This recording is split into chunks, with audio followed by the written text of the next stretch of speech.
everyone. Good morning, good afternoon, and good evening. My name is Victoria Tippins, and I am a childbirth educator and birth attendant. I've been attending births for 15 years as a doula and student midwife. And throughout my time attending births and trainings, furthering my education, student midwifery, I've learned a lot about what really supports normal physiology, how we can optimize space in the pelvis for smooth pushing phases, and evidence-based ways to reduce the risk for tears. So I could talk about all of these topics for hours and hours and hours today. I'm going to summarize as much as I can in the hour that I have with you, specifically focusing on pushing, things you can do to optimize your pushing phase to help reduce time, positions you can get in to help to create more space in the pelvis to support baby in having the space that they need to do the moves that they need to do to go through the pelvis.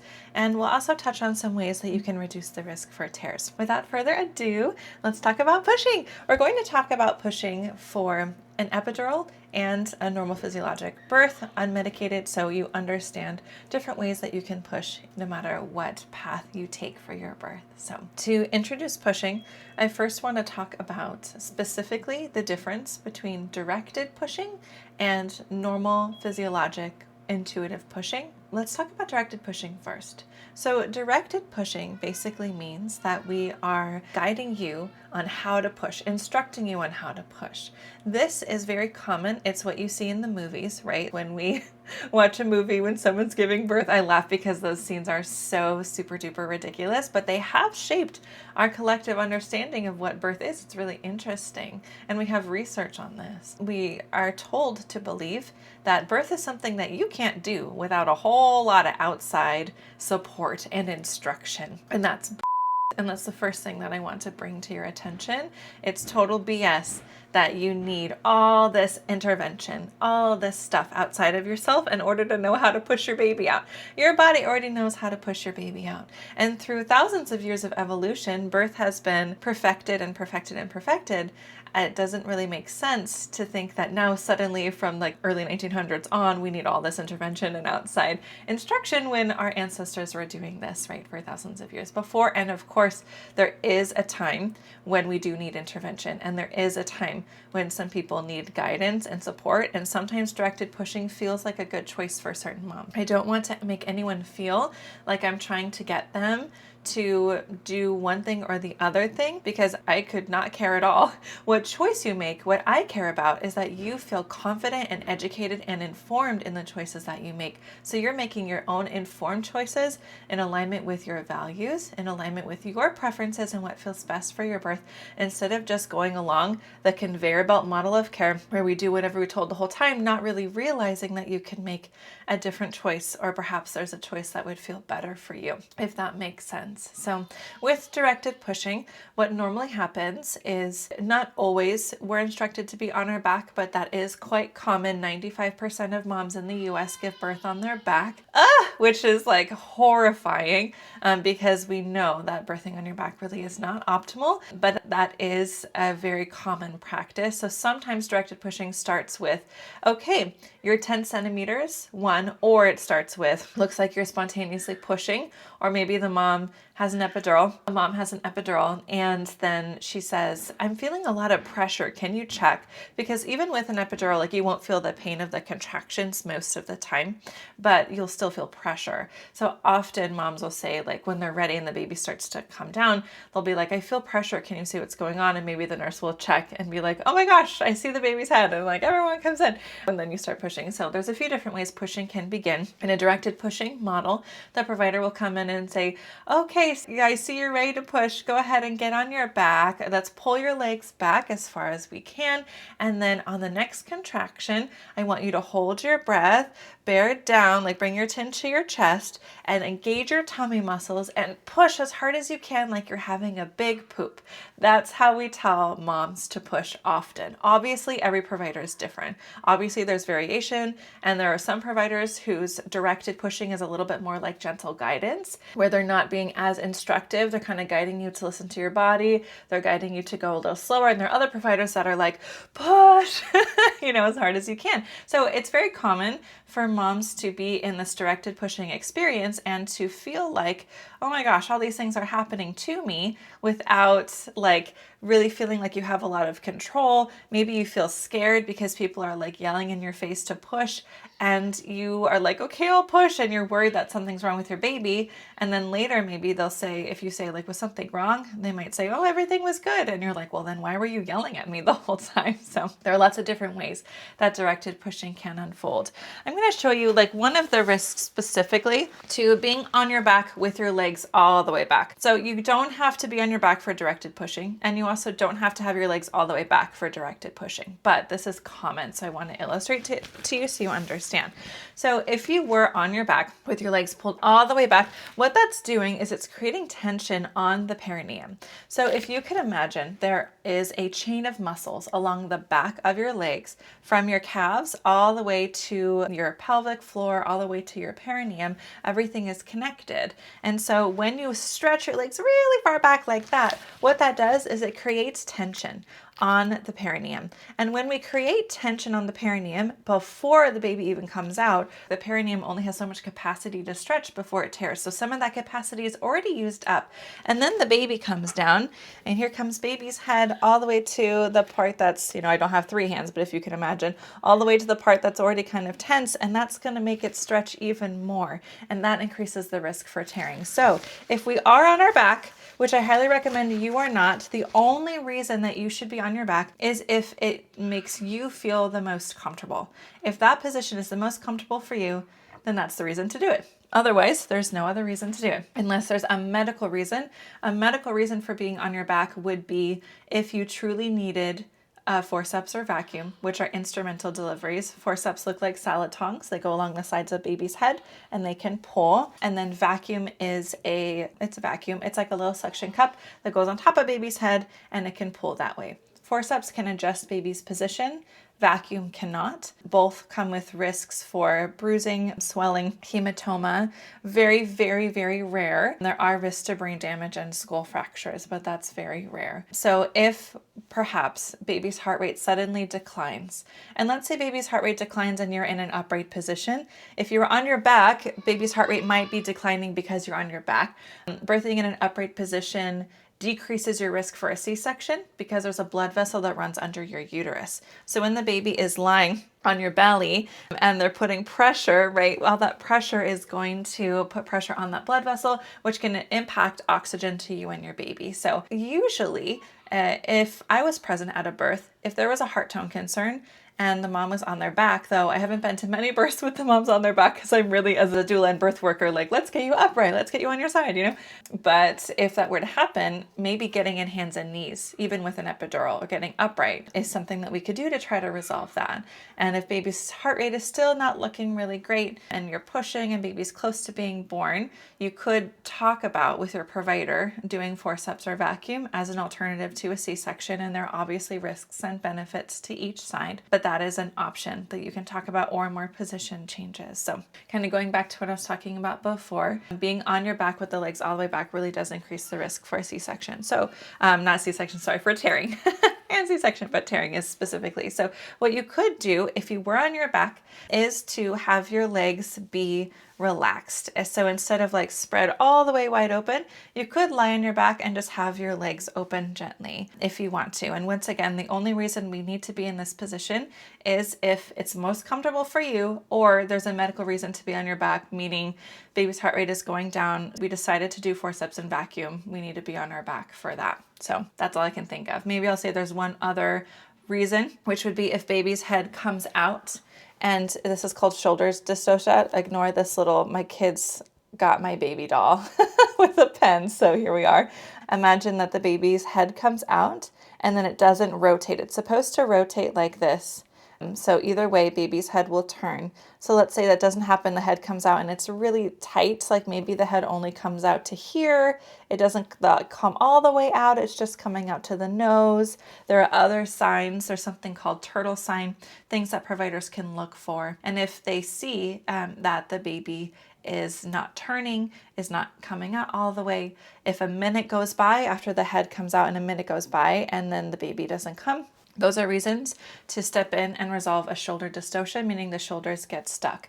You can safely be provider hands off or hands poised, which just means that if the provider is right there and they notice these signs, they step in, but your provider doesn't have to be hands on immediately to prevent this. Just so you know, you can be hands off and have them step in if they see these signs. Typically in the midwifery model, if they see these signs, they'll have mom get upright and get into a lunge or hands and knees. Often OBs will have you get on your back and bring your legs all the way back and have you flat on your back. This is called McRoberts. This position specifically opens the pelvis in a way that's supportive to like getting one of the shoulders to like kind of fold forward and delivering one of the baby's arms to help to get them out, basically, if the shoulders get stuck. So maybe on a rare circumstance, being on your back for a shoulder dystocia issue is something that you could do. Being on your back is definitely not a way to prevent shoulder dystocia at all. I would argue that being upright is more supportive because we know the pelvic outlet is smaller when you're on your back.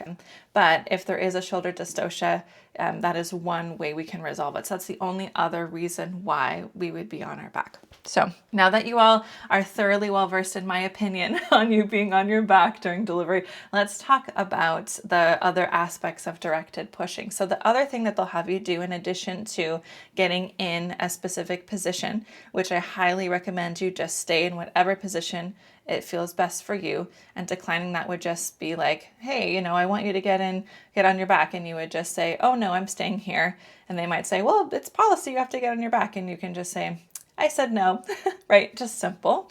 So in addition to that, the coached pushing looks like this. Typically they'll have you take a deep breath, bring your chin to your chest and hold your breath and then push like you're having a big poop, right, for the count of 10. And so sometimes this can be really gentle and providers are saying, okay, you can do this. Like I see babies like getting even closer with every push, keep going, like this kind of gentle encouragement. And other times it's like two nurses hovering over you, people standing over you, providers' hands are in your vagina, and the nurses are like, push to the count of 10, and like hold your breath, and then they'll say, okay, 1, 2, 3, 4, and they're like counting, and then they're like, okay, do it again, and you're like, right? So you're like kind of like taking a deep breath, and then you have to do it again. So in that approach, you're not breathing very much. When you're not breathing and you're not getting oxygen, chances are your baby is not really getting great oxygen. So it's ideal to breathe when we're pushing. And this is one argument I have against directed pushing routinely for everyone. Not saying that's not the right choice for you, because maybe it is, but doing it routinely for everybody shows that it has more harm than good. And that's one of the reasons why, is because we're having moms hold their breath so much. It's hard work to hold your breath and push really hard during the metabolic output of a marathon, right? Like going through birth, you're burning a lot of energy. You're going through something physiologically that's very intense and you need oxygen. You need to breathe. And so, yeah, that's something to consider too when you're considering directed pushing. Another thing with directed pushing is that it does increase the risk for tearing because we're adding extra force. So when the baby comes down, they go through this normal 2 steps forward, 1 step back, 2 steps forward, 1 step back process. Every once in a while, there'll be someone who has a baby really quick and has a really short pushing phase. For example, one of my mamas in my coaching program yesterday or 2 days ago, she had her baby and I went on call for her just to give her support if she needed. And she texted me and said, I think I'm going into labor. We're going to head to the hospital. And then she texted me like, I don't know, 40 minutes later or something. And she said, baby is here. They were born in 22 minutes from the time I got to the hospital. I was like, oh my gosh, so she didn't really go through a 2 steps forward, 1 step back, 2 steps forward, 1 step back, pushing her baby. Like when she was ready to push, her baby came out very quickly. But that can happen every once in a while, especially in a subsequent pregnancy. You could have a shorter pushing phase, but most of the time what happens is that the baby kind of gets closer and then they kind of back up and then get closer and then they back up and then closer. So what they're doing is they're stretching the tissues a little bit more and close and a little bit more and close and a little bit more and close. And what that's doing is it's your body's normal biological process to protect your perineum. 66% of moms in the United States give birth and tear, which is insane. It's absolutely insane that so many people tear while giving birth, and that is not the fault of our bodies. That is the result of the evidence practice gap of addressing pushing in a model of care that's really antithetical to what best supports protecting your perineum. So having you be on your back, doing directed pushing where we're having you push as hard as you can, that skips over that normal 2 steps forward, 1 step back process. Because if you're adding all this force and pushing as hard as you can, your baby wants to kind of go like slow, so the tissues can like slowly open, and instead they go a lot, like they'll go a little bit faster from that. That's really like special, and maybe special isn't the right word, but this really critical, like important time when we want to really allow those tissues to stretch, because that is what's going to protect you from tearing. And this is what I like to tell my moms. A lot of people think, and they watch social media and, you know, they think like, okay, if I just birth in this position, if I use the warm compress, then I'm not going to tear. And like, yeah, it's very possible that the position in the warm compress will help you. That is evidence-based. But it doesn't matter if you are in the right position, if you're not doing directed pushing, if you're using the warm compress, if you did perineal massage in your pregnancy, like all of that is great, but it's not going to matter that much if in that moment, when you feel the pressure of baby's head coming down, you go, either you're doing directed pushing or you emotionally aren't prepared. So you go, oh my God, I'm going to add extra force and like, and bear down and get the baby out faster. That increases the risk for tearing. So what I like to support my moms with in my coaching program for everyone in the program is to really explore what are the emotional preparation tools that are going to help you feel safe in the presence of pressure. This is a personalized approach, so I can give general information to all of you, and I'll give you more in the rest of this training, but getting that personalized support with understanding for you specifically, what are the things that is going to help you feel safe in the presence of pressure. And I have frameworks for exactly what to do. And with my first, I tore because I had been a doula for 9 years and I had all this knowledge, and all that knowledge was great, and it helped me all the way up until pushing. But when I got to that point where I felt the head come down and my baby was getting close to crowning, I freaked out because my thinking brain turned off, where our thinking brain turns off in labor. And so all of my knowledge went away, and it didn't matter because I didn't have the emotional preparation and I didn't have the integration of that knowledge, meaning I practiced building positive associations to the feeling of pressure, exploring my fears and working with them and building relationships with them and having a plan for how to help me slow down in the presence of that moment, right? I didn't have any of that stuff. I freaked out and I had no idea what to do. So I just said, I'm going to tear, I'm going to tear, I'm going to tear. And I literally gave birth to my baby, like chanting that. And then I tore. So because I freaked out. But with my second, after working at a center as a student midwife and teaching the classes, everyone joked that I would never get to learn how to repair a tear because no one ever tore. It was really funny. And it was true. Like very rarely did anyone tear because they were getting really good comprehensive birth education from me, and because they were using different evidence-based techniques and approaches for supporting pushing that was way more evidence-based and really reduced the risk for tearing. So with my second pregnancy, I took everything I learned from that birth center and then I just created my own tools to help me with the problem. Like, what was the problem last time? Oh, I forgot to slow down because I was scared. So this time I'm going to create a plan around that and build emotional support and preparation around that.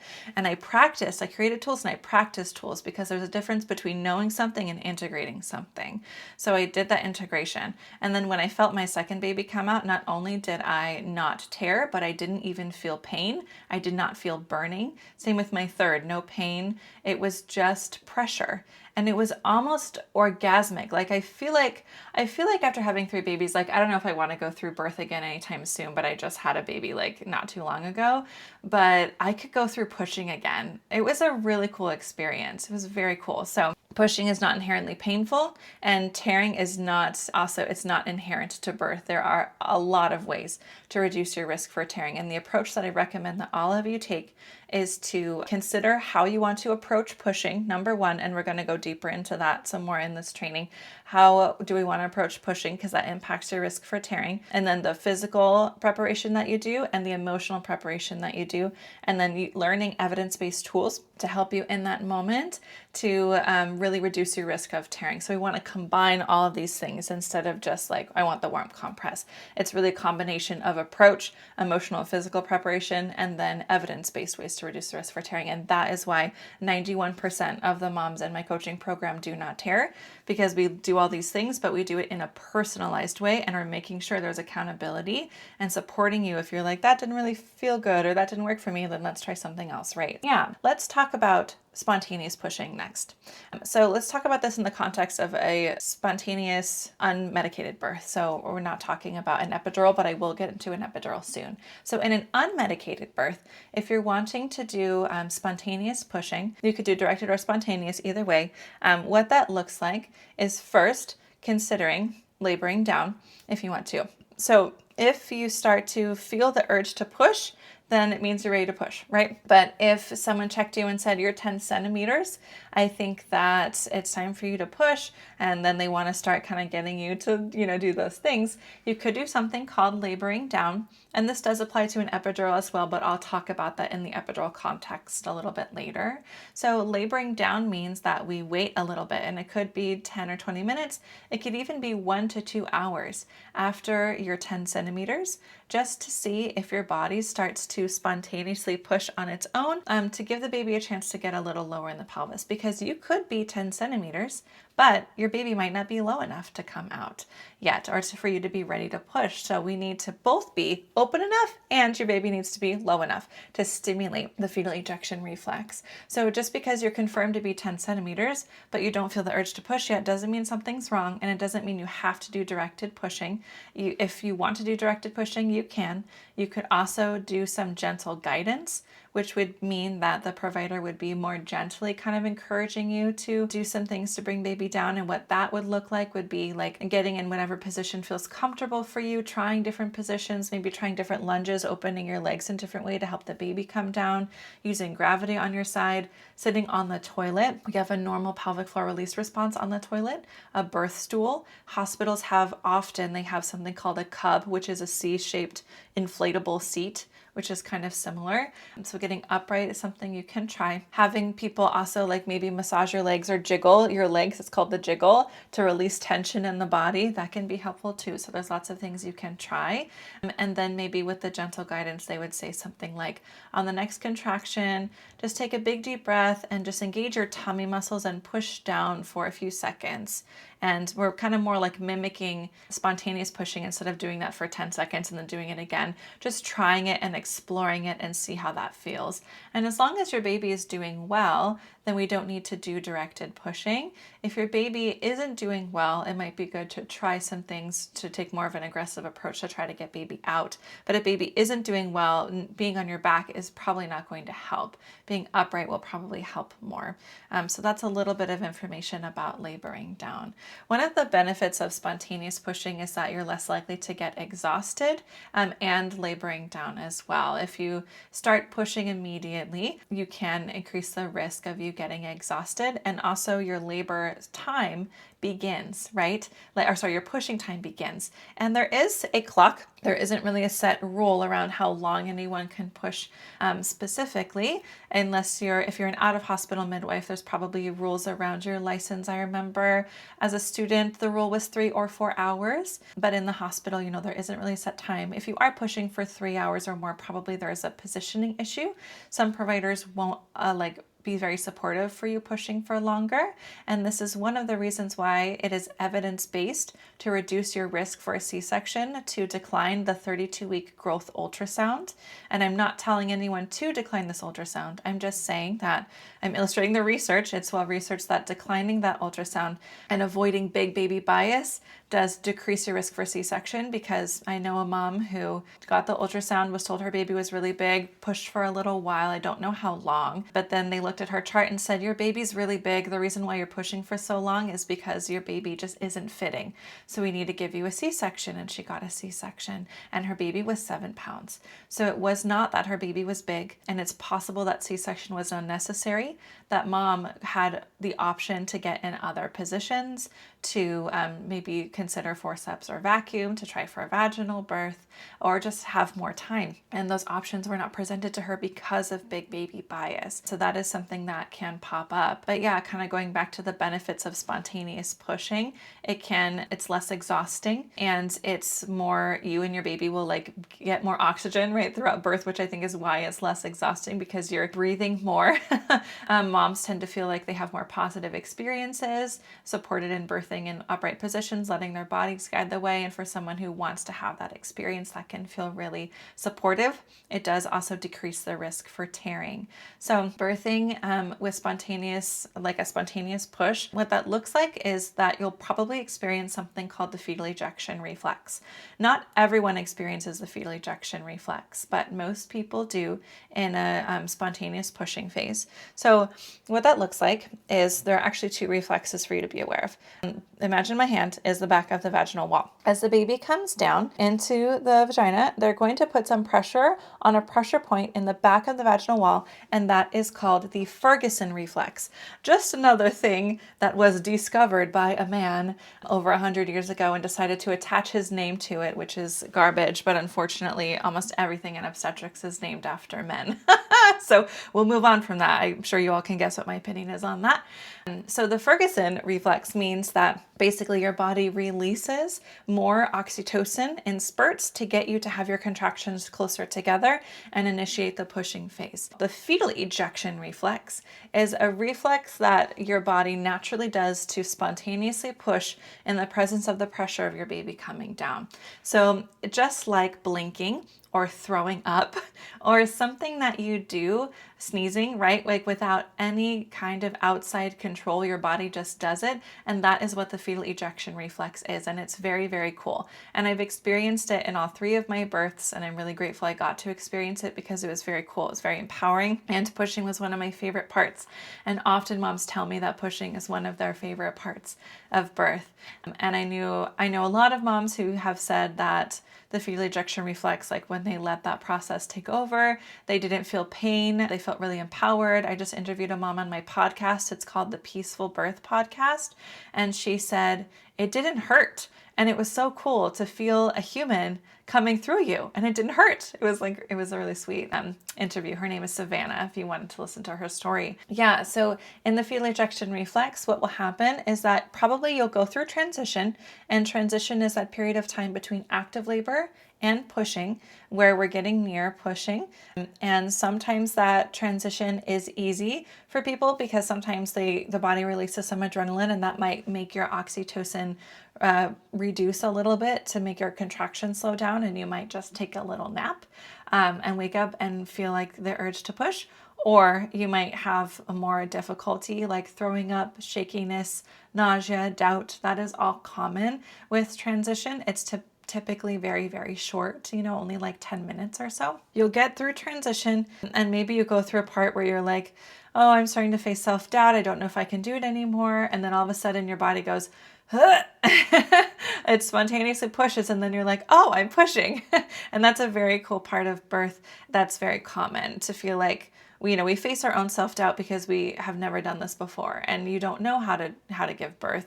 Your body knows how to give birth, but you don't know you can do it in your confidence quite yet. Even if you think you do, you might get there and be like, wait, can I do this? But then you do it. And that's what's so empowering about birth. We walk away from it connected to and awakened to the power that is already inside of you. It's very cool. And you having the education and support in that moment to support you in going through that unmedicated, if that's what you want to do, is a gift that you'll carry for the rest of your life. If like someone believed in you in the moments that you weren't believing in yourself. So it's a way for you and your partner or support people to feel even closer together, if that makes sense. You'll get through transition, and then you'll feel probably like, your body will just kind of start bearing down spontaneously. And for some moms, they'll kind of do this. They'll hold their breath and they'll go like, like that. Other moms will go, you know? Yeah, there are lots of different ways that it could be. I think I was more grunty. I was like, you know, like that. And so we tend to make sound. That's very common. And the best way to get your baby out naturally is to do whatever comes naturally for you. So if you feel like in a unmedicated birth, you get the fetal ejection reflex and you just like want to make these sounds and like bear down, just allow that process to happen. I would compare it to, it's not easy to compare it to anything really, but I don't know, have you ever like, you know, thrown up? It's kind of like your body just does it and you can't control it. It's kind of like that. Or maybe if you were a little constipated and you were trying to pass that, and then maybe you're sitting on the toilet and your body just kind of like it kind of spontaneously contracts your tummy muscles to try to push that out. I would say like that's probably as close to the fetal ejection reflex that I could describe. So if you get the fetal ejection reflex, it is really ideal for you to just relax into it. So I would like to open your mind to this approach for pushing that is much different than what we're told in the movies, where we have to like bear down with all of our might and like push as hard as we can. And I don't want to minimize other people's experience, because there are definitely times where we do have to work harder to get our baby out. But most of the time, especially in an unmedicated birth, the body's physiologic reflex will kick in and your body will spontaneously push. And so when that happens, instead of like adding extra force, what you could do is relax. And that's it. Really, your job in birth from beginning to end is to relax. Throughout active labor in an unmedicated birth, you would be doing your rhythm, repeating the rhythm, and relaxing in between. So you're just going to cope with the contraction and relax, cope with the contraction and relax, and that's your job. When you get to pushing, then you are going to let the reflex happen and then relax. So that's pretty much all we're doing. It makes it very, very simple. If you can focus on, I drop my jaw, I'm relaxing my shoulders, and when the reflex comes, I let it come and my body goes, you know, or whatever it does. And then when the reflex goes away, I go, and I like take a deep breath and I relax my shoulders and I wait and I just stay in this whatever position I'm in. I take my deep breaths, I take my rest, and then the contraction comes, the reflex comes, and then I push. And pushing during a contraction is more like spurts, like I mentioned before. Like you might go like, and then another one comes, right? And you do that however many times until the contraction is over, instead of like with the reflex going with your breath, like holding your breath for like 10 seconds, you know, and then taking a few deep breaths and doing it again. So it's a little bit different. Yeah, that's the fetal ejection reflex in a nutshell. Let's go back to talking about an epidural now and talking about laboring down with an epidural. So if you're ready to push with an epidural, there are a couple different ways we can identify that. Like I mentioned at the beginning of this training, one would be you feel pressure and someone checks you and they see that you're ready, or there's a routine exam that happens and they say, oh, you're like 9.5. They might say you're 9 and a lip, which means a lip of cervix is like a thin band of tissue that's left that's about to hopefully dissolve out of the way. Or they check you and say you're 10. If you're 9 and a lip, they'll probably say, okay, it's soon, like we'll start kind of prepping things and we'll check again. I do want to mention, if your water is broken, you have 5 cervical exams before really significantly increasing the risk for infection.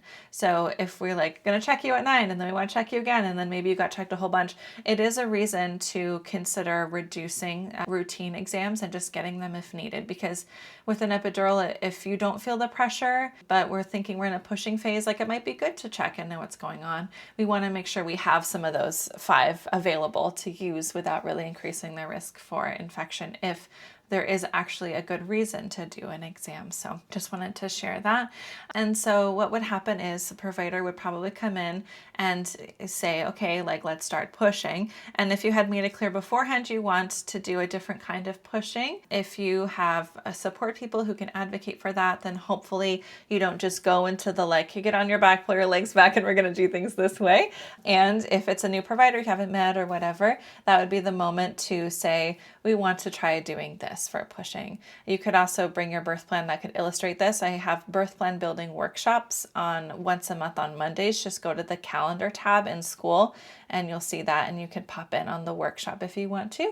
We can talk about the language to use. Yeah, you would probably have on the birth plan you want to do this, and then you could give that to the nurse. And so hopefully the nurse can be supportive. If your nurse isn't really supportive of your birth plan, I would get a new nurse. So you aren't like, birthing with a nurse that you don't feel is really supporting what it is that you want. So options for epidural would be, first I'll say actually that fetal ejection reflex doesn't always happen with an epidural. Sometimes it can. Your body is still going through birth, even though you are not feeling all of the things. And so it's very, I won't say it's common, but it does happen that someone suddenly says, I feel a lot of pressure with an epidural. And like someone will call the nurse, the doula will get the nurse, and the nurse will come in and be like, oh my gosh, the baby's coming out, So your body can have the baby without doing all that pushing, even with an epidural. Sometimes that a reflex doesn't really kick in, and doing a little bit of gentle guidance or a little bit of directed pushing can be needed with an epidural. So epidurals definitely do increase the need for doing directed pushing, but you can do it in a different way. So something that you could do is get into alternative positions instead of just doing being on your back. If you were to be on your back, having your legs just open gently instead of pulled all the way back would be better for protecting your perineum, but it would be ideal if you're not. So you could be on your side and pushing on your side. So you'd probably have someone just holding your leg open. They don't have to stretch it all the way this way, just open it. We don't have to do that. Just open it. I have seen videos on Instagram and been surprised by how close the mom's legs were and how the baby still came out. Really, we don't have to open your leg really far. So have someone just holding your leg open. You can push on one side for 15 minutes, go to the other side, push on that side for 15 minutes. Pushing in a hands and knees position is really ideal with an epidural because in hands and knees, we are using gravity, we're opening the pelvic outlet, and there is a lot of possibility for variation. So I have a mom in my coaching program who also had her baby. Both these moms had their babies in the same day a couple days ago. And she texted me. She had said something like, we got close to a C-section, and I opened my phone to see a picture of her and her baby, and I saw the word C-section. I was like, oh, she had a C-section. And then I read it more, and it said, we almost had a C-section because we were worried about baby's heart rate, and she did have an epidural. But we used your formula, which I'll go over with you all right now, to help to get baby in different positions, because the baby switched to OP, meaning the baby was like this and engaged in the pelvis. And then during transition, instead of turning back, the baby decided to turn and face the front and try to come out that way. So she used my formula to help open the space in the pelvis with an epidural to get the baby and to move back. And the baby did move back into anterior. And the baby could have come out posterior, but it was making it a little trickier. And so we got the baby to move, or she did, with the knowledge she gained, which was really cool. So I teach a lot more about in my coaching program. If baby's up high, this is what you do with or without an epidural. If they say that baby's leaning to the side, if they say baby's asynclitic, if they say baby's face is appearing instead of their head, there are all these things that can happen. This is what you do. And so I'll teach you this one specifically. So what you want to do with an epidural is get in hands and knees, lift one leg up and push like that. And then do that for 5 minutes and bring that leg down. You'll need someone else to lift your leg up. Lift the other leg up and push like that for 5 minutes and then bring that leg down. Then bring your knees towards each other and your feet out. And that's called internal rotation. Internal rotation is going to open the pelvic outlet, which is this circle, the outer circle of the pelvis. This pelvis isn't super flexible, but if we open this circle, that can help create more space for the baby to come out. Push like that for 5 minutes and then go into neutral. And so she did some specific things that I taught for turning baby from posterior to anterior. And then she did this, and this is what got the baby to descend and come out. She had a vaginal birth, which was really awesome. With an epidural or not without an epidural too, either way, it's kind of hard to hold your body up for a really long time in hands and knees. So what you could do if you're in the hospital, or if you're not in the hospital, if you're at home or at a birth center, you could just get on the floor and lean over the bed or lean over a couch or something. I labored for a lot of my labor at home with my second, just on my knees on the floor and leaning over my couch. So if you're at the hospital, you could bring the hospital bed down like this. So your knees are here and then your upper body is here. So you're leaning forward over it and that holds your upper body. You can have a peanut ball, you could have pillows that you're like leaning over and that just holds your upper body so you can be in that position a lot longer. So with an epidural with pushing, you can be in side to side, you can be in hands and knees, you could also be in a squatting position too. Squatting does increase the risk for tearing, so it's important to be aware of that. So if you want to push in a squatting position, you could get the squat bar in the hospital bed and you could hold on to it and push like that. But if we start to see the head is really starting to emerge and getting closer, it might be ideal just to like have support with sitting back and lying back in, and not on your back, but in a side lying position, because that's going to be more protective for your perineum if you're in that position. And using a warm compress is another thing that you can do, especially with an epidural where you don't have as much feeling. You will feel pressure, but you won't feel as much. And maybe you're doing a little bit more coached pushing. It can be a little harder to like honor that 2 steps forward, 1 step back, like slow process. So it's even more important then to use a warm compress to protect the perineum. So that is a little talk about epidurals. To close that off, I will say that laboring down is also an option with an epidural. So you could do laboring down with an epidural or in a natural birth. And that means that, like I mentioned before, we check and see if the baby's ready. Either we encourage you to start pushing, or with laboring down, we wait a little bit and see if you can get the baby down a little lower and start feeling that pressure before you start pushing, you know, for example, with the epidural. Laboring down, I did write this little statistic. It reduces pushing time by 27 minutes, which is cool. It does not impact your cesarean risk or the rate of having a vaginal birth. So if you labor down, it's not going to increase the need for a cesarean. It doesn't have any impact on cesarean risk or rates, but it does decrease the pushing time by about 27 minutes. And you'll spend that pushing time waiting to relaxing and laboring, right? And waiting to push instead of actively pushing, which means that it'll reduce the risk for you being exhausted. So that's a little bit on laboring down. Let's go to positions for an unmedicated birth next, kind of flip-flop in between the two. With an unmedicated birth, and with positions, there are lots of different positions you can choose, and ultimately the best one is going to be the best one for you. So whatever feels good for you. And it's important to do some good preparation work beforehand. I have a specific formula that you can do throughout your pregnancy, especially at the end of pregnancy, to support your baby in being in optimal alignment to help to avoid positioning issues, is a good way to put it, or reduce the risk for a positioning issue. So I'll close this talk by talking about that. But before I get into that, I'll just cover some positions, and then I see you got a comment, so I'll check on that in just a second. You could do hands and knees. You could do sitting, like I mentioned before, sitting on the cub or the toilet. If you're in the shower, you know, and you feel like you want to push, you could push in the shower if someone wants to come in and like catch the baby. If you're standing, that can happen. Sometimes in a hospital, moms feel like they want to stand, and so they'll feel comfortable standing and leaning over the hospital bed, which is why the hospital bed is so great, because you can like move it up. So you can move it up to the right height for you, and then you can like lean over it or push your hands into it, and you can push standing up if you want. You can also push side to side, lying on your side, or squatting. Squatting and sitting increases the risk for tears. Lying on your side, hands and knees, and standing reduce the risk for tears the most. But ultimately, it's important to be in the position that feels best for you. Some Mexican midwives I've met before suggest trying different birthing positions during your period, as the position where your blood descends is the one that your pelvis opens the most. What? This is why I love midwives, because they have all these really cool like tricks, you know? Does this hold water? Oh, does this sound viable? Okay. Does this hold water? That's an expression. I apparently didn't know that. You know, I would say that I really trust midwives, and I trust indigenous traditions, traditional traditions. Like if you were to look at the history where we use traditional traditions to support birth, like for example, there are some Black granny midwives from the South who delivered over 3,000 babies, like multiple of thousands of babies without losing a single mother.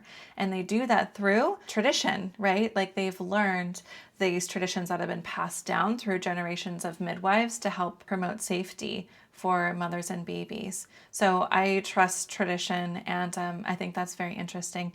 If I want a water birth, should I push on land instead of the water? What would reduce the risk for tearing more? That's a great question. I just did a whole training on water birth and hydrotherapy, and it's in school. So you can just scroll down you can look at my live trainings. I haven't popped in there, but I can. But just like scroll through the community or scroll in the live trainings tab under the like feed, and you'll see it. I just posted it a few days ago.